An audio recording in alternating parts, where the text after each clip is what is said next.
They'll kick your butt, and they kick mine all the time. So I'm going to close off with a few morsels, which may or may not have anything to do with what I just talked about, I'll have to admit. But there are three things that I sort of believe in. I believe in them very strongly, and it's stuff to think about, stuff to debate. The first one is, it's often better to inspire than to inform. When we started this project, we started with nothing. We started with a new company, and we're building our team, we're building a studio, we're building a new IP, we're building a completely new game with off-the-wall features like Track Studio. And it was very, very hard. Like this was probably one of the hardest projects in my career to do, because we were so ambitious and we were building from nothing. But at the same time, it was also one of the easiest. And the reason is because we didn't spend a whole lot of time writing really detailed design docs and really figuring stuff out for artists and programmers to do. Instead, we started with the three pillars and we talked through them. Every time someone came on the team, we just talked through the pillars. And invariably, people would be not so much informed about feature lists or what's my schedule or what's my next task, but they're empowered to follow their inspiration from the pillars, from the references, from Urban Vinyl. And we built a much bigger game than we envisioned because all of the artists and programmers were able to run with their inspirations. And it was easier for me. I didn't have to come up with everything. The second one is to make a game for someone you love. And I'm going to share with you a story that I actually wanted to talk about at E3 last year, but we didn't have enough time. And basically, starting this project, we had determined that it was going to be a kart racer, and we really wanted it to appeal to a lot of different people, a very, very wide audience. And my story is that when I grew up, I had a 16-bit system, and we played a certain arcade racing game a lot. And my sister was quite a bit younger than me, and we spent so much time playing that game.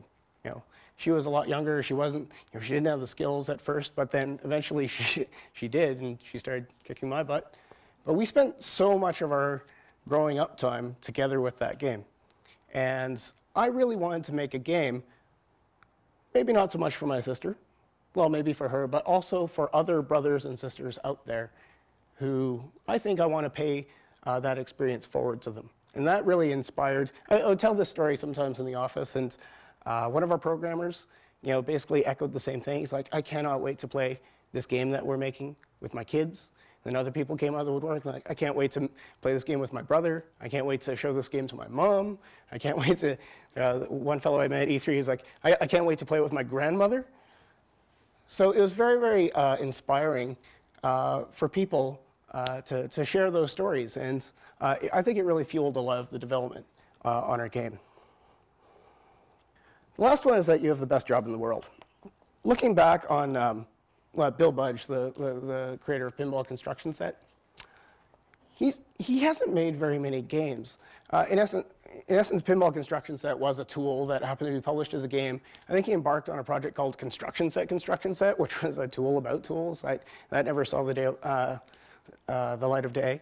He continues 20, 25 years on just being a tools programmer. But that one game that he made was so inspirational and seminal to me wanting to make games. And that, I think we want to make games to entertain, but I think what we're making right now and what we've tried to make with our game is something that is going to breed a new generation of people who never thought that making games was possible. I didn't know that I was going to make games, but it gave me the confidence to make my own pinball machines when I was a kid. And I think that with user-generated content, with all of these user tools, not just us, but tons of other games that are coming out with user-generated content, we are going to build that confidence. We're going to build the inspiration for many, many future generations to want to enter our industry. So I think that more than just making games, breeding those future generations means that we do have a responsibility, and it's a great job. That is my presentation. Thank you for listening.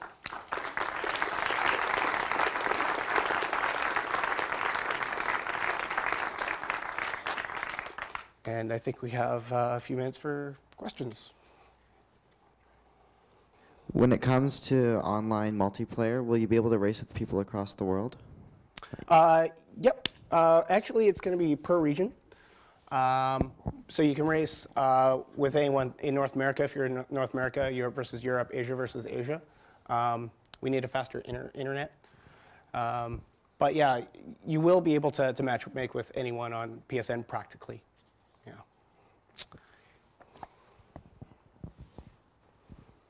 Oh, I should say one more thing about that question. Even though you can't race with anyone in the world, you can actually interact with anyone and download creations from anyone in the world cross-region. So we opened up the maximum possible number of creations that you can access. So you get a really huge audience. For the sharing part of the design of sharing tracks and cars and everything like that, it seems like when you open that up to such an enormous audience across the world, like I've seen, like there's kind of a mob mentality that takes over sometimes where it kind of gets taken in ways that you didn't expect and everything. How we like that. Yeah. Well, I was gonna say, like, how like what kind of changed in your mind, like when you went into the public beta and you saw like how things changed, like what were you, not like details, but like what were you kind of expecting, what were you confident of, and like how did that sort of change as you saw? We fully expected a lot of stuff that was objectionable. Again, it was very popular. It was one of the first things we tried in the office. We made objectionable stuff in the office. But when we put it out into the public, we found that people actually didn't go there a whole lot. We were very surprised at how many people captured the spirit of the game.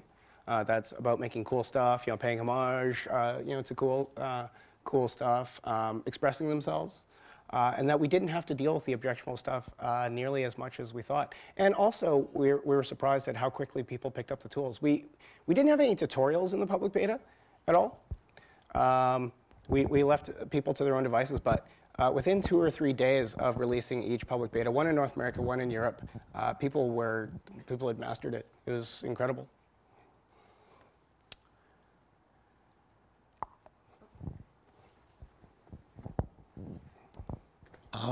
Was there ever any talk about monetizing around this sharing at all? Did you ever have to fight that battle at all? I was just wondering. No, there was never any appetite to monetize it. The reason was because we wanted to open it up to the widest possible audience.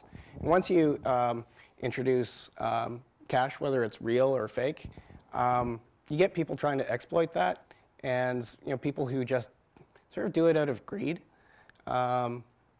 It's something that we did talk about, but for the first game, or for Mod Nation coming out, and introducing itself to the world, we want it to be as inclusive as possible, and we didn't really want to get into that space.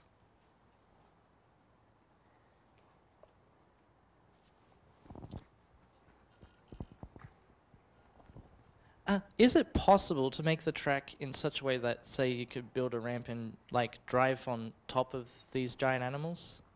Sorry, drive on the animals themselves? On the animals, or say anything else, you could like drive on top of a building, but yeah, animals we don't want to hurt. We like the animals.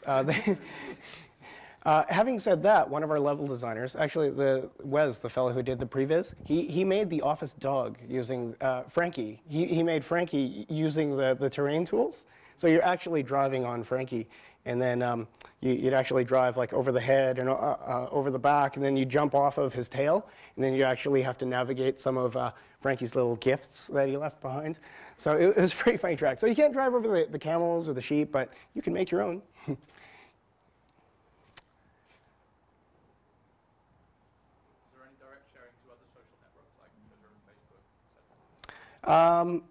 No, not in this game. It's something we'd like to explore, but we're not tapping directly into those social networks just yet.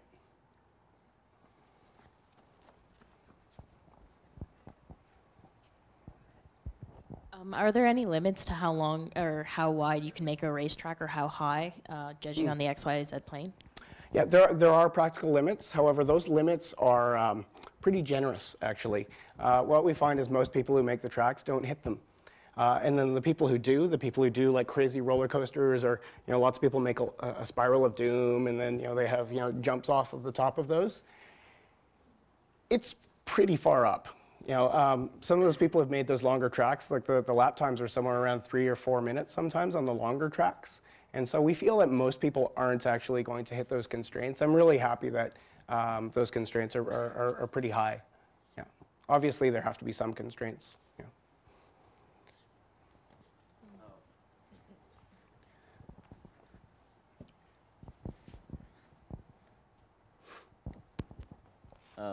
For a racer, you said from anonymity to superstar. It seems like you want the people that creating the track and creating, you know, the user-generated stuff. But for a racer, shouldn't other than the like track times, is there anything you're doing to make the best racers into superstars? Oh, absolutely. Yeah, I'm glad you asked that because I concentrated so much on the user-generated content, but not so much on the user racing. We do have a scoring system online. It's an XP system where you earn XP by racing and by creating. And you can choose whatever percentage you want to do. So we've aimed for a system where people who only want to create can actually rank very, very high on the leaderboards and level up. But racers can do the same. But really, I think that the top people in the community, top-ranked people in the community, will be the people who do both. So. We got time for maybe 1 or 2 last questions before we let William go here. Down to 1 question. All right. I can repeat the question if you like.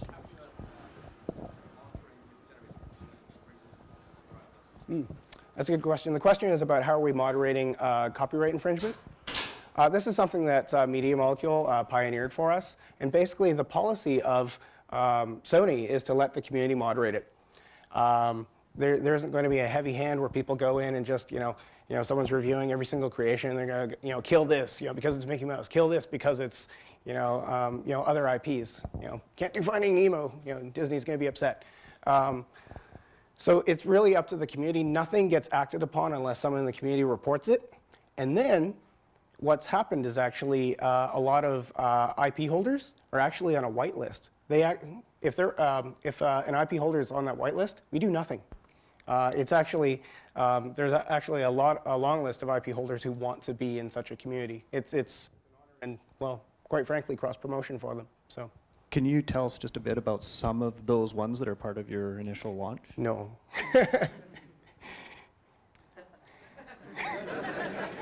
So I'll rephrase that, no.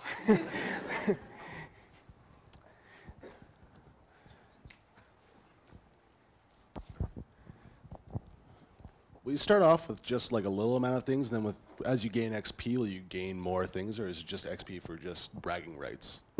Yeah, so you actually play the single-player campaign to unlock stuff. We actually unlock a large number of assets. We unlock about half of the assets right away. So right away, if someone doesn't want to play through the career to unlock stuff, they can create tons of creations right out of the box. I mentioned a lot of those creations were made with 5% of the assets. So we're giving 50% of the assets. So if someone wants to go in, make really crazy stuff, they can do so.